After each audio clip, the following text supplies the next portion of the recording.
Halo semuanya, kembali lagi kita di channel Ladang Sosmed. Di kesempatan kali ini saya akan membagikan video tutorial cara mengaktifkan bilas samping cerdas di HP Realme. Nah, di sini tuh sebelumnya saya akan jelaskan apa itu bilas samping cerdas. Nah, bilas samping cerdas itu biasanya berada di samping HP kita, di mana fitur ini berfungsi sebagai jalan pintas untuk menuju aplikasi tertentu. Guna membukanya, bilas samping cerdas ini dapat diisi dengan aplikasi-aplikasi penting sesuai keinginan penggunanya dan dapat diganti sewaktu-waktu. Nah, di sini tuh saya akan membagikan cara mengaktifkannya itu dengan mudah dan cepat tanpa menggunakan aplikasi tambahan dari Play Store. Namun sebelum kita ke tutorialnya, bagi teman-teman yang baru bergabung, jangan lupa like, comment, and subscribe dan nyalakan tombol loncengnya agar teman-teman tidak ketinggalan video-video terupdate dari channel Ladang Sosmed. Oke, langsung saja kita ke tutorialnya. Di sini kita bisa langsung buka pengaturan.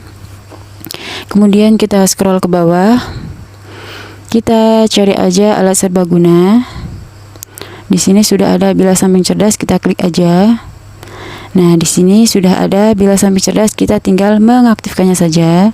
Oke, kalau sudah seperti ini, kita juga bisa mengaktifkan sembunyikan bila mengambang pada aplikasi layar penuh. Kita bisa aktifkan juga. Oke, kalau sudah seperti ini kita bisa cek. Nah, ini sudah nampak ya teman-teman. Kita klik. Nah, seperti ini. Di sini sudah ada screenshot, rekaman, pesan atau manager file. Di sini kita bisa cek. Oke, di sini. Nah, di sini kalau kita ingin menambahkan aplikasi di bilas samping cerdas ini, tinggal kita klik edit. Oke.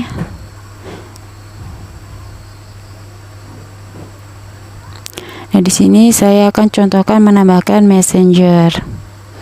Oke, selesai. Nah, seperti itu ya teman-teman, mudah sekali kan? Nah, di sini juga bisa kita gunakan contohnya kalkulator. Oke, seperti ini. Nah, oke.